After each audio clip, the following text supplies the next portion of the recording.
Goto 2040 is the first comprehensive plan that CMAP has done since the Burnham plan. Is that correct? And there's the nice poster, so you can all have your poster. But on the other side of this, which I think is something to be very proud of, the only county that is profiled in terms of their plan is Kane County. Who from the staff wants to talk a little bit about that?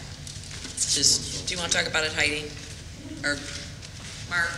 Mark, you want to tell us a little bit about the Goto 2040 plan? Sure, yes. As Randy said in his video, CMAP adopted the plan at the end of 2010, and they are working on implementing their plan. In fact, that's an important note because it's one thing to adopt a plan and have great ideas and concepts and notions, but it's another thing to actually implement it.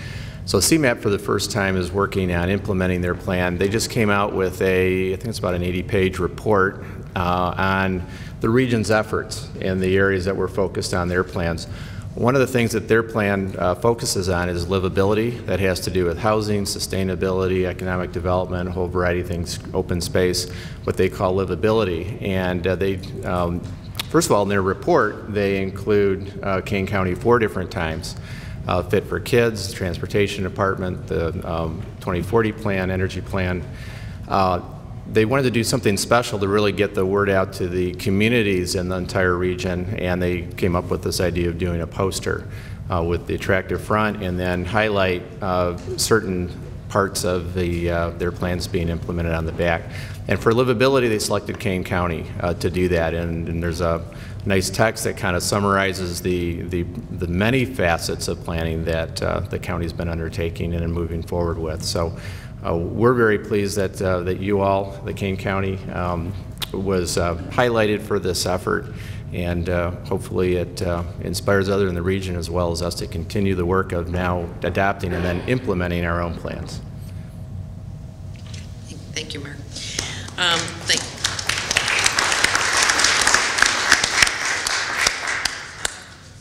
For a number of us who have been here long enough to remember the first plan, you can begin to see that some of the ideas and the vision that you had as a board back in the early 90s came to fruition, and you can see the results of that effort. And we continue to see the results of that effort. So when people wonder why planning matters, when you've done it long enough that you can actually see the payoff to it, you begin to realize how very, very important it is. But all the planning in the world does not, you set the pace as the board, you set the public policy, but it really is our staff who makes it happen. We have been very, very lucky, and I know the mayors have mentioned it, and a number of other people will tell you from time to time, we have some of the best staff in the world. Within the region, I will tell you, and Mayor Schelke mentioned this as well, within the region, when you go to regional, when we participate in regional planning activities, it is quite frequently our staff that is looked to as the leaders within the region when it comes to planning. And I think it's important that you understand that that's how our staff is recognized, and I applaud them for that. I want to point out the various staff members who are involved in planning, and I'd like you all to stand up. Carl Shadle, Tom Rickert, Heidi Files, Jan Ward, Mike Sullivan, Paul Keenert, Mark Van Kerkhoff, and if there's anybody else here that I miss, please stand up. Thank you very, very much for everything that you do.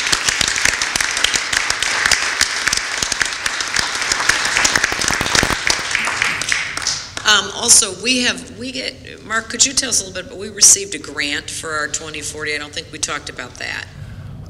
Sure. As I mentioned, the important thing is to begin implementing our plans, and one of the goals of having healthy communities is to have more access to fresh fruits and vegetables, local foods, and we just received a grant from the Pew Charitable Trust as part of the Health Impact Project in order to take a look at how to do that and what kind of impact that would have on the health of our residents.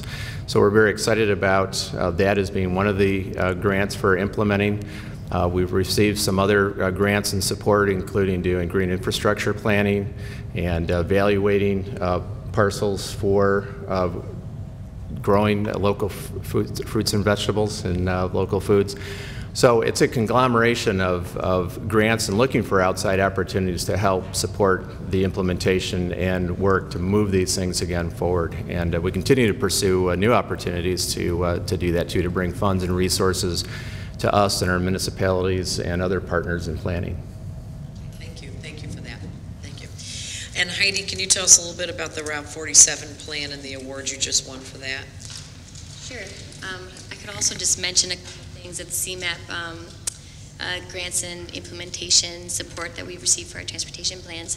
The CMAP is, we're entering into a kind of an agreement in the next few months with CMAP to implement our transit plan. They've recognized that as part of their, as supportive to their Goto 2040 plans. And part of our transportation plan was also funded through CMAP programs. We decided when we heard that CMAP was doing their Goto 2040 that we were going to dovetail our efforts with theirs, and we wanted to, really integrate all the 3 planning disciplines. And so that started a few years ago when CMAP started their Goto 2040 plan. The Illinois 47 corridor study, that was a 56-mile-long study that began the north end of McHenry County at the Wisconsin border, and it went all the way down to the south end of Kane County. We actually applied for some funds, and so did the city of Woodstock in McHenry County and the county of McHenry. And IDOT came to us and said, we'd like you to be the project leader. The project manager in Kane County kind of led the way for that corridor study. The Association of Engineering Companies recognized this with a merit award recently for its excellent efforts, collaborative, and looking at the 3 disciplines, healthy living, healthy communities was a big theme of this plan, and then the transportation and the land use. So that's it. Thank you. Thanks. Good job.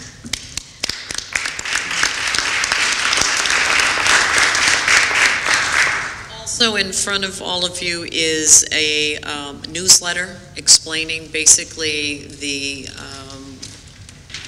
summarizing what goes into the 2040 plan. I want to call your attention to the back page, and as we are doing our 3rd update, we acknowledge the many planning initiatives on the part of Kane County that we were the first in the state to engage in. And if I just, and I think it's something that it's important for all of us to reflect on what visionaries you as a board have been in the past. We were the first to create a development department consolidating zoning and planning and developing operations into one department. We were the first to combine development and transportation planning, the first with farmland preservation, first with a rustic roads program. The list goes on and on. It's a very impressive list. We were the first to really think about the future of the quality and the quantity of our water supply. We have a rich history in this county and with our board of being visionaries, and I encourage you, you'll be passing an updated plan, and I encourage you that as you go forward that you continue to make the investment in planning for the future with the same sort of vision that you have done certainly for the last 20 years.